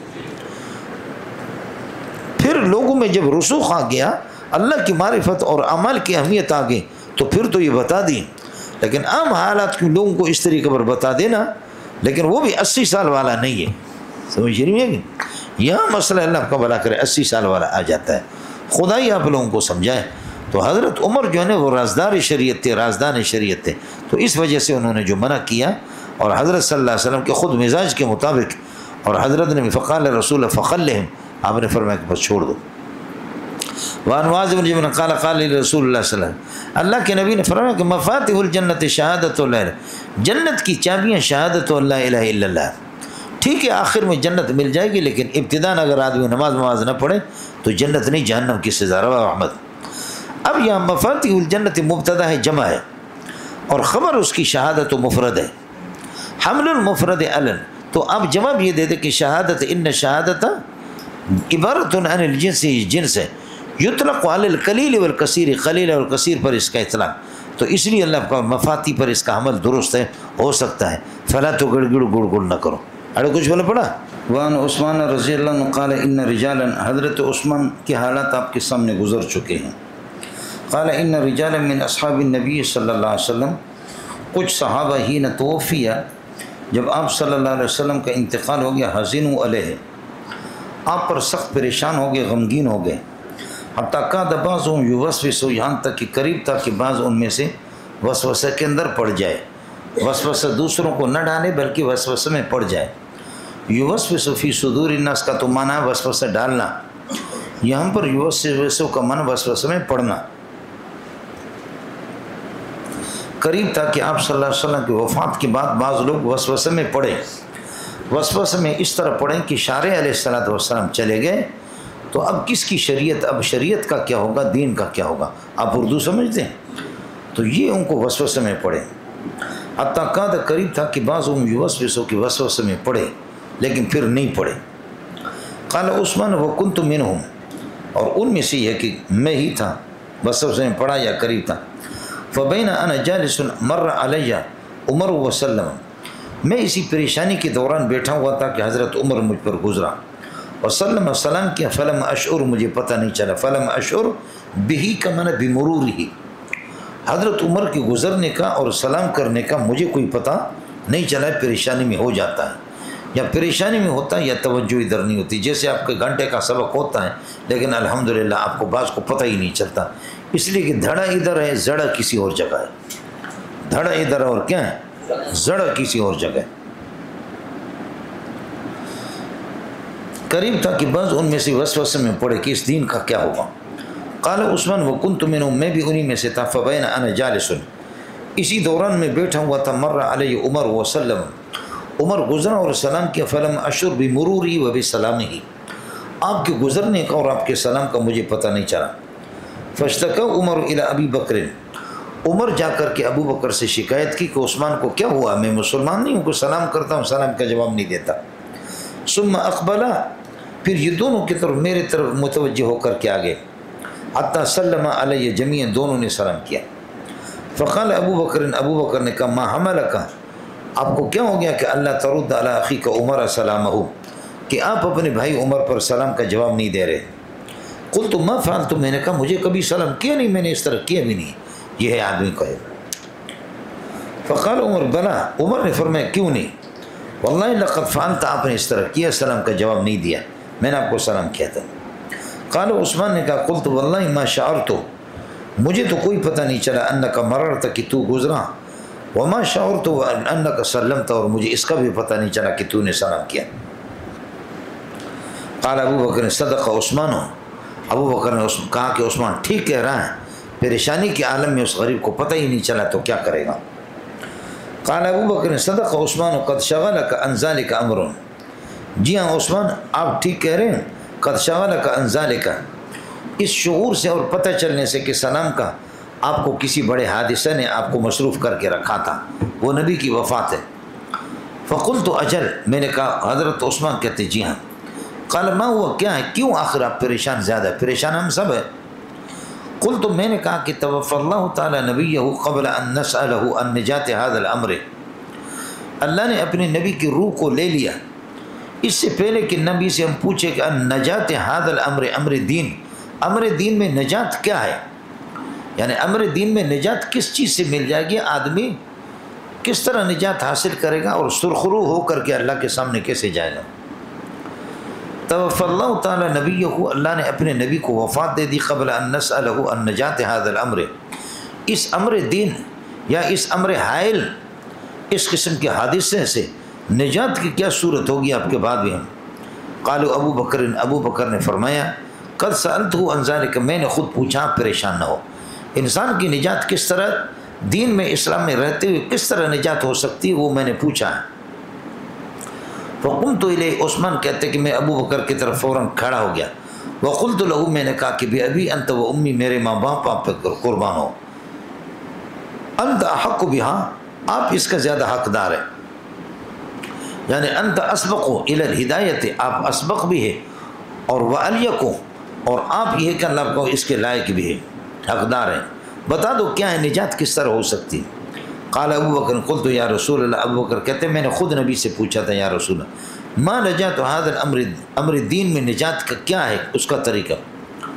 فقال رسول اللہ، نبی نے خود مجھے فرمایا، من قبل منی الکلمۃ التي عرضتها على امی، جو مجھ سے محمد سے قبول کرے گا کلمہ توحید کو، وہ کلمہ توحید التي عرضتها، جس کو میں نے پیش کیا، على امی، اپنے چچا ابو طالب پر، فردها، اور میرے چچا نے اس کلمہ کو واپس کیا، جو آدمی اس کلمہ کو مجھ سے قبول کرے گا، فہی ہے، یہ کلمہ لہو نجات، اس کے لیے نجات بنے گا۔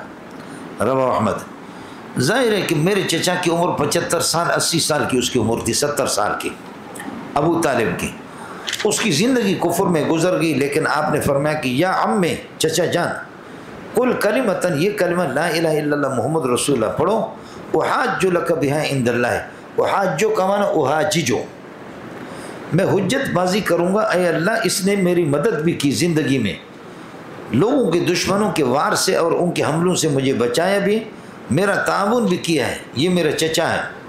اور اس نے کلمہ بھی پڑھا لا الہ الا اللہ محمد رسول اللہ، تو اللہ آپ اس کو جہنم میں کیوں لے جاتے؟ تو میں آپ کو جہنم سے بچاؤں گا، خدا تعالیٰ اللہ تعالیٰ یہ ہے کہ میرا لاج بھی رکھیں گے، آپ کو بچائیں گے، لیکن ایک مرتبہ کلمہ تو پڑھ لیں۔ آپ بخاری میں پڑھیں گے، ادھر دیکھا محمد رسول اللہ، ادھر دیکھا کہ ابو جہل اور امیہ بن خلف ہے۔ ابو جہل نے کہا تھا اترغب عن ملت آبائک، کیا تو اپنے آبا و اجداد کے دین سے روگردانی کرتا ہے؟ کلمہ پڑھ لے تو آبا و اجداد کے مذہب سے چلا جاتا ہے، اور اگر نہ پڑھے تو جہنم میں چلا جاتا ہے۔ آخر کار آپ نے کہا انا علی ملت آبائی، میں اپنے آبا و اجداد کی دین پر ہوں، ان کے ملت پر ہوں، اسی پہ وہ مرا۔ خلاصہ یہ نکلا کہ نجات کا طریقہ آسان ہے کہ جو چچا 70 سال 75 سال جس کی عمر تھی، اس کو نبی نے کہا کہ اگر آپ کلمہ پڑھیں گے تو آپ کی نجات ہو جائے گی۔ تو کیا خیال ہے اس کا کہ جو کلمہ پڑھ کر کے مستقل کلمہ پر چلے، اس کا تو بطریقہ اولا ہی نجات ہوگی۔ وہ تو جا رہے تھے، 70 سال اس کی عمر ہوگی، فرمایا کلمہ پڑھو آپ کی نجات ہو جائے گی۔ اور جب آپ اپنے اختیار سے موت سے پہلے آپ پڑھیں اور کلمے کے مقتضا کے مطابق چلے تو آپ کی نجات تو اور یقینی ہے۔ کس کو سمجھ میں آ گیا یہ؟ تو اس لیے ابو بکر نے کہا گھبرانے کی ضرورت کیا عثمان، یہ باتیں میں نے نبی سے پوچھی ہے، دونوں میرے طرف آگے حتیٰ سلم علیہ جمیع سلام کیا۔ فقال ابو بکر ما حملک، آپ کو کس چیز نے برانگیختہ کیا کہ اللہ ترد اخیک عمر بدل یا عطف بیان اخیک سے، اپنے بھائی عمر کو سلام آپ نے کیوں نہیں دیا؟ جواب قلت ما فعلت، میں نے نہیں کیا۔ فقال عمر، حضرت عمر نے فرمایا کہ بلا، کیوں نہیں کیا آپ نے؟ واللہ لقد فعلت، آپ نے کیا۔ قال عثمان کہتے قلت واللہ ما شعرت، مجھے پتہ نہیں چلا انک مررت علیہ وسلمت علیہ، نہ گزرنے کا پتہ ہے، نہ یہ کہ اللہ آپ کا بھلا کریے کہ کیا ہے آپ کے سلام کا۔ ماضی پر تکرار جب آ جائے نفی تو پھر یہ کہ لا لاتے ہیں، ما شعرت انک مررت ولا سلمت، اب لا لائیں گے، سمجھ رہی ہیں؟ جی ویسے لا نہیں آتا، تکرار نفی کی صورت میں فلا صدق ولا صلی، وہاں بھی آ گیا، یہاں ایک ما آ گیا اور دوسرا لا آ گیا۔ اور بد دعا کے اندر بھی آتا ہے لا رد اللہ علیک۔ قال ابو بکر صدق عثمان، عثمان صحیح کہہ رہا ہے، اے عثمان قد شغلک عن ذلک امر، اس شعور سے اور معلوم کرنے سے کہ انسان کا دماغ کام کرے ایک بڑے حادثہ نے آپ کو مصروف رکھا تھا۔ وقلت قال ما ہوا، کیا پریشانی ہے؟ قال قلت توفى الله تعالی نبی قبل ان نسأله عن نجات هذا الامر، اس امر دین کی نجات کے سلسلے میں نبی سے پوچھیں، اس سے پہلے اللہ نبی کو۔ قال ابو بکر قد سألت عن ذلك، میں نے نبی سے پتہ کیا۔ فقمت الیہ، میں عثمان کہتے ابو بکر کے سامنے کھڑا گیا ہوں، وقلت له، میں نے کہا بأبی انت و امی انت احق بهذا، آپ اس کا زیادہ حقدار ہیں اور علم حاصل کرنے کا آپ شوقین بھی ہیں۔ قال ابو بکر قلت یا رسول اللہ ما نجات هذا الامر، امر دین میں نجات کیا ہے، کس طرح نجات ہوگی آدمی؟ وقال رسول من قبل منی، جو قبول کرے اپنی خوشی سے مجھ سے الکلمۃ التی، کلمہ توحید کو، التی عرضتها، جس کو میں نے پیش کیا علی امی، اپنے چچا پر، فردها، میرے چچا نے اس کو رد، جو اس کلمہ کو مجھ سے قبول کرے گا فہی لہ نجات، یہ کلمہ اس کے لیے نجات ہے۔ رواہ احمد۔ وعن المقداد بن الاسود، مقداد بن الاسود یہ بھی قدیم الاسلام صحابی ہے، سمجھ شریف میں ہے کہ نہیں، تقریباً 70 سال کی عمر میں ان کا انتقال ہے۔ انه سمع رسول اللہ یقول، اللہ کے نبی نے فرمایا کہ لا یبقى علی ظہر الارض، سرزمین عرب پر، سرزمین زمین کے پشت پر، بیت مدر، کسی کچی اینٹوں کا کوئی گھر بھی نہیں رہے گا، ولا وبر، اور پشم کا اون کا، پشم اور اون کا، مگر الا ادخلہ اللہ، حال یہ کہ اللہ داخل کر دیں گے اس میں کلمۃ الاسلام، کلمہ اسلام، بعز عزیز، عزیز کی عزت کی صورت میں، یعنی عزت کے ساتھ اپنے خوشی سے کلمہ کو، وذل ذلیل، اور ذلیل کی ذلت کی صورت میں، اگر نہیں تو اس کے ساتھ جہاد ہوگا، اور یہ کہ مجبوراً وہ کلمہ پڑھنا۔ اما یعزهم اللہ، یا اللہ ان کو عزت دیں گے، فیجعلهم من اہلها، اہل عزت اہل کلمہ بنا دے گا، او یذلهم، یا اللہ ذلیل کرے گا، فیدینون لها، اور وہ اللہ کا بھلا کریے کہ فیدینون لها، اس کلمے کے یہ ہے کہ تابع ہو جائیں گے۔ قلت فیکون الدین کلہ للہ، پھر ایسی صورت میں تو دین اور غلبہ یہ سارا اللہ ہی کا ہوگا۔ رواہ احمد۔ جی ہاں، کہ حضرت نے فرمایا بیت مدر ہے، مدر کا معنی خام اور کچی اینٹ، سمجھے بھیا، یعنی کچی مکانات، یہ شہر اور دیہات سب کو شامل ہے. اور وبر پشم، اور یہ دمبا اور دمبیوں کا جو ان کا اون ہوتا ہے یا اونٹ کا، اس سے اللہ آپ کا بھلا کرے کیا بناتے ہیں، اس سے خیمہ بناتے، اہل خیمہ مراد ہے. بیت مدر سے گھر اور وبر سے مراد ہے کہ خیمے، چاہے خیمے والے ہوں یا کچے گھروں کے پکے گھروں کے مالک ہوں، مگر حال یہ کہ اللہ تعالیٰ کلمہ اسلام کو داخل کرے گا عزیز کی عزت کی صورت میں، یعنی خوشی سے اسلام کو اللہ آپ کو بھلا کریے کہ وہ کیا ہیں، قبول کریں گے، اور بغیر جنگ و حرب کے قدم ان کو عزت ملے گی. وذل ذلیل، اور ذلیل کی ذلت کی صورت میں جب نہیں مانیں گے تو ضرب و حرب ہوگا، جنگ ہوگا، ان کی گرفت ہوگی تو ذلیل ہو جائیں گے. وان وہب بن منبہ، یہ تابعی مولانا، قیل لہو، اس سے کہا گیا کہ الیس لا الہ الا اللہ مفتاح الجنہ، لا الہ الا اللہ جنت کی چابی نہیں ہے؟ قال بلا، کیوں نہیں ہے، لیکن ہر چابی کے لیے دانتوں کو، تو بس کلمہ ہم پڑھیں گے ٹھیک ہے ہماری مغفرت ہو جائے گی. جواب ذرا سن لینا. قال بلا، جی کلمہ چابی تو ہے جنت کی، ولیکن لیس مفتاح، کوئی بھی ایسی چابی آپ کو نہیں ملے گی مگر حال یہ کہ الا ولہ اسنان، ہر چابی کے کچھ دانت ہوتے ہیں. فإن جئت بمفتاح لہ اسنان، اگر ایسی چابی آپ لائیں گے جس کے دانت ہو تو فتح لک، دروازہ کھول دیا جائے گا آپ کے لیے. وإن لم یأت وإن لم تجئ بمفتاح لہ اسنان، اور اگر ایسی چابی نہیں لائیں گے تو لم یفتح لک الباب، دروازہ نہیں کھولے گا. رواہ البخاری فی ترجمۃ الباب. خلاصہ یہ نکلا کہ لا الہ الا چابی تو ہے لیکن اس کی دانت نماز ہے، روزے ہے، زکوٰۃ ہے، حج ہے، دیگر اعمال ہے. تو آپ ایسی چابی جس کے دانت نہ اسے تالے کھلتے نہیں ہیں. کس کو سمجھ میں آ گیا؟ اے جانے دا پتر. وعن ابی ہریرہ رضی اللہ عنہ قال قال رسول اذا احسن احدکم اسلامہ، جو آدمی تم میں سے خوبصورت اسلام لائے، فکل حسنۃ یعملها، جو بھی نیکی کرتا ہے اس کے بعد، تکتب له بعشر امثالها، 10 گناہوں کو بڑھا دیا جاتا ہے، الی 700 ضعف، 700 گنا تک. وکل سیئۃ یعملها، اور ہر وہ برائی جس کو وہ کرتا ہے، تکتب بمثلها، ایک برائی لکھ دی جائے گی، حتی لقی اللہ عز وجل، یہاں تک کہ اللہ سے جا کر کے ملے. مولانا اذا احسن احدکم اسلامہ کا مطلب یہ ہے زبان سے بھی کلمہ پڑھتا ہے اور دل اس کے ساتھ موافقت بھی رکھتا ہے. سمجھ رہی ہے کہ نہیں؟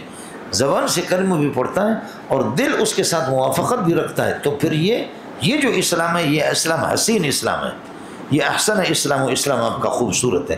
اور اگر اوپر سے آپ لا الہ الا اللہ پڑھتے ہیں منافق کی طرح اور اندر محمد رسول اللہ کو گالیاں دے رہے، تو پھر یہ کہ یہ حسین اسلام نہیں ہوا، احسن الاسلام نہیں ہو گیا. یہ اسلام اللہ کا منافقانہ اسلام ہے. اللہ کے بندوں کچھ پہلے پڑھ رہا نہیں پڑھ اے جی.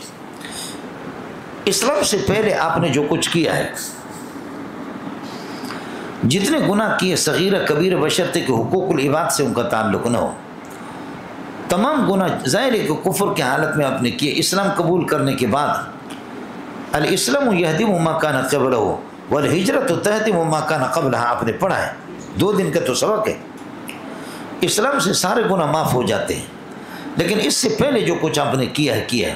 حقوق العباد، اگر کسی کے پیسے آپ نے لیے، 1 کروڑ روپے اس سے لیے، اور آج آپ نے کلمہ پڑھا، ہفتے کو لا الہ الا محمد، وہ کہتے ہیں یار پیسے میرے دے، کہو اسلام سب کچھ معاف کر دیتا ہے، لہذا کروڑ بھی مجھ پر پاٹ مرو تیٹی نہیں، ہندو نیلوں نے مخلوق تینا پیسہ آتے سر، تو پیسے کے لیے آپ کو چھوڑیں گے نہیں. تو یہ حقوق العباد ہے، یہ اس طریقے پر معاف نہیں ہوں گے. آپ اردو سمجھتے اے جی. اب اسلام لانے کے بعد، اس سے پہلے جو کچھ کرتے تھے، اب اسلام لانے کے بعد یہ ہوگا کہ 1 نیکی 10 نیکیاں، 10 نیکیوں سے لے کر 700 نیکی تک. 1 روپے دے دو 10 روپے کا ثواب آپ کو ملے گا. سمجھتا ہے؟ 1 نیکی کو بڑھا کر کے 10. عام طور پر قانون یہی ہے جو آپ نے پڑھا، شرح تہذیب کی عبارت ہے، من جاء بالحسنۃ فلہ عشر امثالہا، شرح تہذیب میں ہے نا. تو عام قانون یہی ہے. لیکن اگر 1 روپے آپ دے دیں گے مجاہدین کو تو 700 روپے کا ثواب ملے گا. مثل الذین ينفقون اموالهم فی سبیل اللہ کمثل حبۃ انبتت 7 سنابل، گندم کا ایک دانہ جس کو آپ نے زمین میں ڈال دیا، بیج بویا، بونے کے بعد اس سے 7 خوشے نکلے، اور ہر خوشے کے اندر 100 دانے ہیں، تو کتنے ہو گئے؟ 700 ہو گئے. واللہ یضاعف لمن یشاء، خدا بڑھا دے جس کے لیے، اس سے زیادہ بھی بڑھا دے. واللہ واسع، اللہ کے ملک بھی وسیع ہے، اور علیم جانتا ہے کہ کس کو زیادہ ثواب دے دے، مجاہدین کو دے گا، اور جی کس کو نہ دے وہ عام مولویوں کو نہیں دے گا. خلاصہ یہ نکلا کہ خدا کا عام قانون یہ ہے من جاء بالحسنۃ فلہ عشر امثالہ، ایک نیکی پر 10 کا ثواب ملیں گے، لیکن مجاہدین اور جہاد میں 1 روپے پر 700 روپے کا ثواب ملے گا، یہ ہے۔ لیکن گناہ میں قانون کیا ہے؟ گناہ میں قانون یہ ہے کہ گناہ کا ارادہ کرو لکھا نہیں جائے گا، نیکی کا پکا ارادہ کرو لکھ دیا جاتا ہے، گناہ کے ارادہ کرنے سے گناہ لکھا نہیں جاتا۔ ہاں اگر گناہ آپ نے کر لیا تو 10 گناہ بھی نہیں لکھے جائیں گے، 700 گناہ بھی نہیں، بلکہ 1 گناہ لکھ دیا جائے گا۔ آپ لوگ اردو سمجھتے نہیں سمجھتے؟ جی۔ وَعَنْ أَبِي أُمَامَةَ أَنَّ رَجُلًا سَأَلَ رسول اللہ، ایک آدمی نے حضرت سے پوچھا کہ مل ایمان، ایمان کی نشانی کیا ہے؟ قال اذا سرت کا حسنتک، جب تیری نیکیاں تجھے بھائیں خوش لگیں، وساءت کا سیئتک، اور تیری برائی تجھے بری لگے، فانت مومن، تو پکا مومن ہے۔ قال یا رسول اللہ فما الاسم، گناہ کیا ہے؟ قال اذا حاک فی نفسک شیء، جب تیرے دل کے اندر کھٹکھٹا سا آ جائے، سمجھے، کھٹکا سا آ جائے اور آپ کی دل کے اندر کانٹے لگے تو فدا ہو، اس کو چھوڑ دو، رواہ احمد۔ یہ مولانا حدیث، یہ حدیث صرف خاص اہل ایمان کے لیے جو ایمان کے اعلیٰ درجے پر ہے۔ پہچان یہ ہے کہ نیکی سے ان کو بڑی خوشی ہوتی ہے، نیکی سے ان کو بڑی خوشی ہوتی ہے، اور برائی سے ان کو سخت تکلیف ہوتی ہے کہ گویا کہ آپ نے ان کی ابا اور امی کو قتل کر دیا۔ لیکن مجھے اور آپ کو، ہم تو کامل مومن نہیں ہیں، اس لیے ہمیں جتنے گناہ سے خوشی ہوتی ہے، نیکی سے تو ہمیں پریشانی ہوتی ہے۔ اذا سرت کا حسنتک، جب تیری نیکیاں تجھے سرور بخشیں، خوشی بخشیں، اور وسعت کا سیئتک، تیری برائیاں تجھے بری لگیں، فانت مومن کامل حقا، تو پکا آپ مومن ہے، سمجھے؟ قالوا یا رسول اللہ فما الاسم، اسم کیا ہے، گناہ کیا ہے؟ قال اذا حاک فی نفسک شیء، جب تیرے دل میں کھٹکا سا آ جائے، سمجھے بھائی جان، اور تیرے دل کے اندر یہ کہ کانٹا چبھے اور تردد آ جائے تیرے دل میں کسی چیز کا، فدا ہو تو پھر اس کو چھوڑ دو۔ میں نے عرض کیا کہ ھذا الحدیث یتعلق بالمؤمنین الخلص، بولو، یتعلق بالمؤمنین الخلص، خالص مومن ان کے لیے، میرے اور آپ جیسے 40 اسٹیٹ مسلمانوں کے لیے نہیں ہے۔ ہمیں کہاں نیکی سے خوشی اتنی ہوتی ہے کہ ہم اچھل جائیں، اور برائی سے ہمیں کہاں پریشانی ہوتی، برائی سے تو ہم خوش ہوتے۔ ایک مسئلہ کہ نیکی ہوا کہ جس سے آپ کو خوشی حاصل ہو جائے، برائی ہوا کہ جو آپ کے دل کے اندر متردد ہوں اور آپ کے دل کے اندر گویا کہ کانٹے چبھے، بے چینی سے آپ کو ہو جائے۔ یہ مومنین کاملین کے بارے میں۔ دوسرا یہ حدیث ان اعمال کے بارے میں جن کا نیکی ہونا واضح نہ ہو، جن کا برائی ہونا واضح نہ ہو، ان کے بارے میں۔ باقی جو نیکیاں واضح طور پر شریعت نے، حدیثوں نے بیان کیا کہ یہ نیکیاں ہیں اور یہ برائیاں ہیں، اس کے بارے میں کوئی خوش ہو تب بھی نیکی نیکی ہے، اور خوش نہ لگے تب بھی وہ نیکی نیکی ہے، شریعت نے۔ اور برائی جس کو شریعت نے برا کہا ہے، اب وہ چاہے آپ اس سے غمزدہ ہوں تب بھی وہ برائی ہے، اور آپ اس سے خوش ہوں تب بھی وہ برائی، تیرے خوش ہونے سے وہ نیکی نہیں بنے گی۔ کس کو سمجھ میں آ گیا؟ یہ ان اعمال کے بارے میں، الاعمال التي لا نص فيها من الشارع، شارع علیہ السلام کی طرف سے جن میں نص نہیں ہے۔ اما الاعمال التي فيها نص، جن میں نص موجود ہے کہ یہ اعمال من قبیل الحسنات اور یہ اعمال من قبیل السیئات، تو اس میں آپ کی خوشی اور آپ کی پریشانی کا کوئی اعتبار نہیں ہوگا۔ آپ کس باغ کے مولی ہیں، اس باغ کے اندر جا کر کے جڑ جاؤ۔ ارے تسی اتنے ہو یا کسی اور علاقہ بچو۔ وعن عمرو بن عبسۃ، یہ بھی قدیم الاسلام صحابی ہے، قال اتیت رسول اللہ فقلت یا رسول اللہ من ما قال هذا الامر، اس امر دین میں آپ کے ساتھ کون ہیں؟ قال حر و عبد، فرمایا کہ آزاد اور غلام سب ہے، سمجھ نہیں۔ دوسرا ہے کہ حر سے ابو بکر مراد ہے، اور عبد سے حضرت بلال مراد ہے، یا زید بن حارثہ رضی اللہ تعالیٰ مراد ہے۔ من ما قال هذا الامر، اس امر دین پر آپ کے ساتھ کون ہے؟ قال حر ابو بکر و عبد بلال یا زید بن حارثہ۔ قلت ما الاسلام، اسلام کی نشانی کیا ہے؟ قال طیب الکلام، فرمایا کہ پاکیزہ کلام کرنا، سمجھے بھائی، اور وہ اطعام الطعام، لوگوں کو کھانا کھلانا۔ فقلت ما الایمان، ایمان کیا ہے؟ قال الصبر، مصیبتوں پر صبر کرنا، اور والسماحت، اور سخاوت کرنا، سمجھے۔ قلت ای الاسلام افضل، اسلام کون سا ہے؟ قال من سلم المسلمون من لسانه ويده۔ قال قلت ای الایمان افضل؟ قال خلق حسن، اچھے اخلاق۔ قال قلت ای الصلاة افضل، کون سی نماز افضل ہے؟ قال طول القنوت، جو طول قیام والا ہو، یا طول قرات والا ہو، یا طول خشوع والا، تینوں معنی اس کے۔ قلت ای الہجرت افضل؟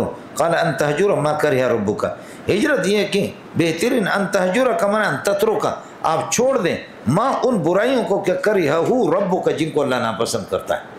سب سے بہترین ہجرت کا معنی چھوڑنا ترک کرنا کہ آپ ترک کریں ماں ان برائیوں کو کہ کرہ ربک کا جن کو اللہ ناپسند کرتا ہے. قال فقلت فأي الجہاد افضل کون سا جہاد افضل ہے؟ قال من اخر جوادہ جس کے عمدہ گھوڑے کی کونچیں کاٹ ڈالی جائیں وہ حوری کا دم ہو اور اس مجاہد کا خون بہایا جائے یہ سب سے بہترین جہاد ہے. قال قلت ای ساعت افضل عبادت کے لیے گھڑی میں سے کون سی گھڑی اچھی ہے؟ قال جوف اللیل الاخر رات کا اللہ کو برکر آخری حصہ سمجھ شریمی ہے کہ نہیں نصف آخر رواہ احمد. وعن معاذ بن جبل قال سمعت رسول اللہ صلی اللہ علیہ وسلم من لقی اللہ لا یشرک بی شیئا جو اللہ سے ملے اس حال میں کہ شرک نہیں کر رہا ہو یعنی موحد ہو ویصلی الخمس 5 نمازیں پڑھتا ہو ویصوم رمضان کے روزے یہاں حج کا بھی ذکر نہیں اور زکوٰۃ کا بھی نہیں ہے. یہ چیزیں چونکہ نماز پڑھنا اور روزے رکھنا یہ امیر غریب سب کے ساتھ تعلق اور حج امیر لوگ کرتے ہیں اور زکوٰۃ بھی امیر لوگ دیتے ہیں اس لیے اس کا تذکرہ یہاں پر نہیں ہے. ایک دوسرا مسئلہ ہے کہ حج اور زکوٰۃ اس وقت تک فرض نہیں ہوتی یہ حدیث اس سے پہلے کا اس لیے کہ حج 9 ہجری کے اندر فرض ہوا. من لقی اللہ لا یشرک بہ شیئا ویصوم ویصلی الخمس 5 نمازیں پڑھتا ہوں ویصوم رمضان غفر له. قلت افلا ابشرهم یا رسول اللہ میں لوگوں کو نہ بتاؤں یا؟ قال دعهم یعملوا کہ وہ تمام اعمال کو اخلاقیات کو سب کو بجائے لائیں ان کو چھوڑ دو. رواہ احمد. وعنہ معاذ بن جبل سے روایت ہے انه سأل النبی صلی اللہ علیہ وسلم عن افضل الایمان حضرت سے افضل ایمان کے بارے میں پوچھا. قال اللہ کے نبی نے فرمایا ان تحب للہ خالص اللہ کی رضا کے لیے محبت رکھیں وتبغض للہ اور خالص اللہ کی رضا کے لیے بغض رکھیں وتعمل لسانک فی ذکر اللہ اور استعمال کر دیں اپنی زبان کو اللہ کے ذکر میں. تعمل کا معنی کیا ہے؟ استعمال کریں اپنی زبان کو اللہ کے ذکر میں. قال وماذا یا رسول اللہ اس کے بعد میں کیا کروں گا یا رسول؟ قال وان تحب للناس آپ لوگوں کے لیے پسند کریں ماں ان اعمال کو ان چیزوں کو کہ تحب لنفسک جو اپنے لیے پسند کرتے ہیں وتکرہ لهم اور ان کے لیے ناپسند کریں ماں ان اعمال کو کہ تکرہ لنفسک جن کو اپنے لیے ناپسند کرتے ہو تو پھر آپ سمجھ لینا کہ آپ پکا مومن ہے. رواہ احمد.